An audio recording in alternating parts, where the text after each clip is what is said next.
Morning student, मैं अखिलेश श्रीवास्तव आज आपको इंग्लिश लैंग्वेज में टेंस बताऊंगा। इसके पहले भी मैंने टेंस की कई वीडियो आपको सेंड किए हैं और मैंने आपको बताया था कि टेंस तीन प्रकार के होते हैं: प्रेजेंट टेंस, पास्ट टेंस और फ्यूचर टेंस। और ये बताया था कि हर एक टेंस के चार भाग होते हैं, जिसमें मैंने प्रेजेंट टेंस और पास्ट टेंस के चारों भाग आपको बता दिए थे। अब फ्यूचर टेंस में मैंने आपको future indefinite tense, future continuous tense ये दो बता दिए थे। अब फ्यूचर टेंस का ही तीसरा भाग है फ्यूचर परफेक्ट टेंस, आज मैं बताने जा रहा हूँ। अब फ्यूचर परफेक्ट टेंस में पहचान कैसे करेंगे कि ये फ्यूचर टेंस है।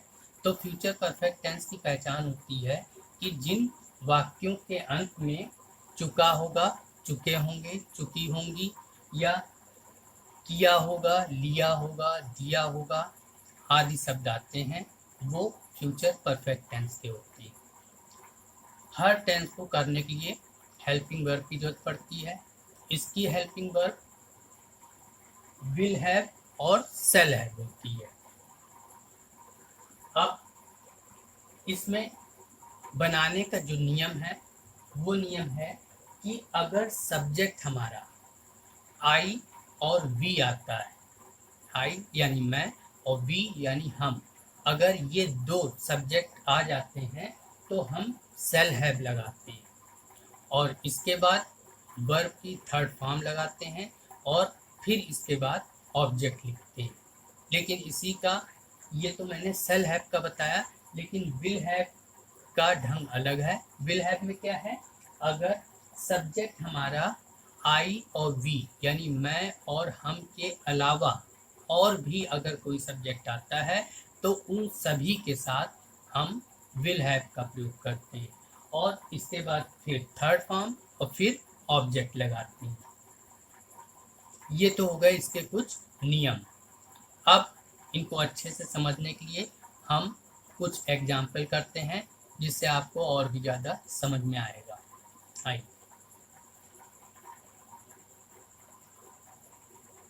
इसमें पहला है अध्यापक कक्षा में पढ़ा चुके होंगे। अध्यापक यानी टीचर,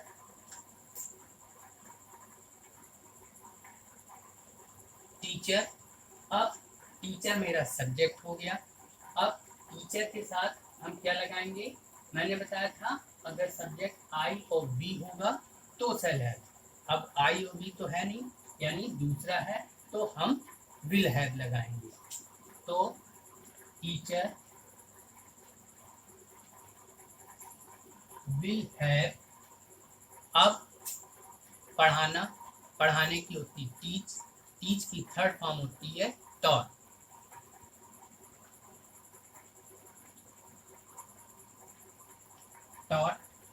अब कहाँ पढ़ा चुके होंगे, क्लास में यानी इन द क्लास।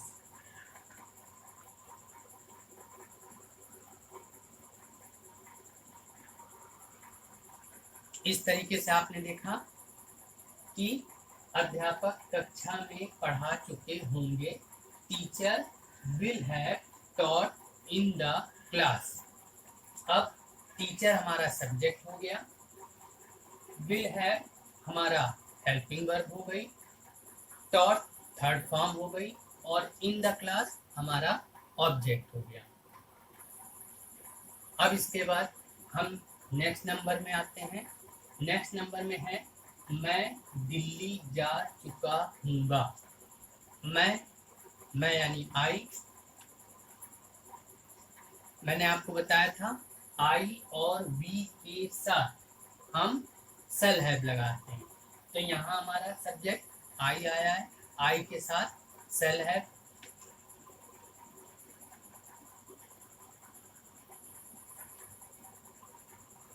अब जा चुका होगा, जाने की गो की third form go, went, gone यानी गॉन होगी। आई शैल हैव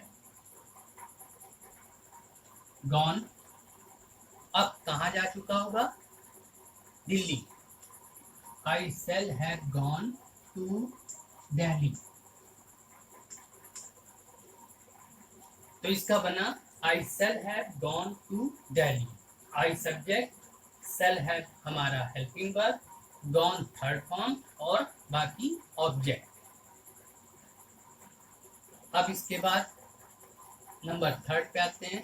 थर्ड में है मेरा भाई क्रिकेट खेल चुका होगा। मेरा भाई, मेरा भाई हमारा सब्जेक्ट है।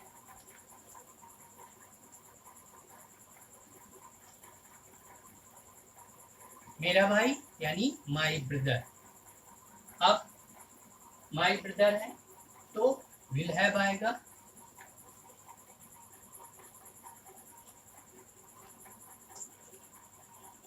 खेल चुका होगा, खेलने की प्ले, प्ले की third form played.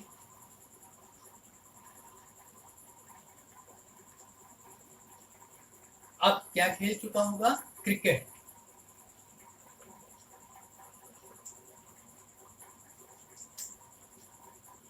My brother will have played cricket.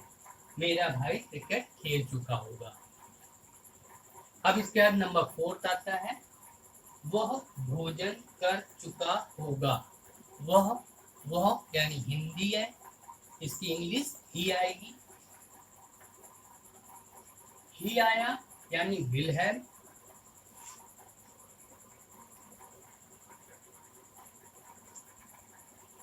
अब ही विल हैव, अब भोजन कर चुका होगा। भोजन करने की टेक फूड होती है, take took taken, taken third form. He will have taken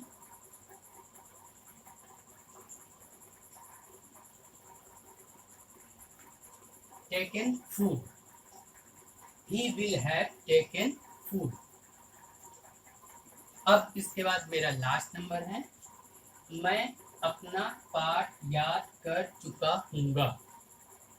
अब यहाँ पे मैं यानी आई के साथ मैंने आपको बताया था shall have.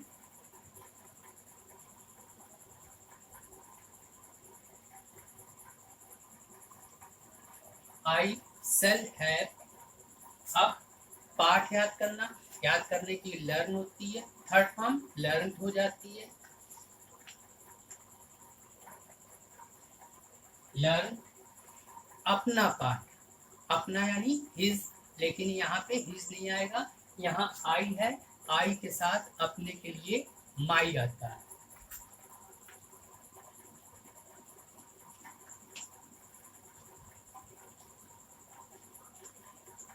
I shall have learned my lesson। इस तरीके से आपकी ये अफर्मेटिव सेंटेंस कंप्लीट हो गए। अब अगर हम इसमें निगेटिव सेंटेंस बताते हैं तो निगेटिव में ज़्यादा कुछ अंतर नहीं है। निगेटिव सेंटेंस उसे कहते हैं कि जब हमारे सेंटेंस में ना, नहीं ये दो शब्द बीच में आते हैं तो वो निगेटिव सेंटेंस होते हैं, जिसे हम नकारात्मक वाक्य भी कहते हैं। मैं आपको इसी में ही निगेटिव सेंटेंस बता रहा हूँ।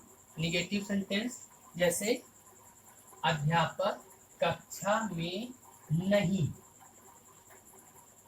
नहीं पढ़ा चुके होंगे, तो कैसे बनेगा?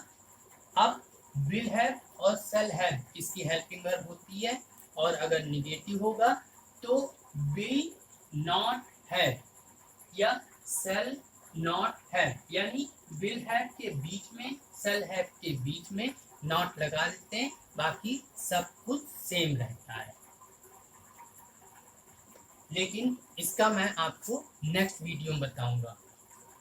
अब परफेक्ट टेंस मैंने आपको बताया, आपको समझ में आया होगा। नेक्स्ट वीडियो में मैं आपको इसके नेगेटिव और इंट्रोगेटिव सेंटेंस समझाऊंगा। तब तक धन्यवाद।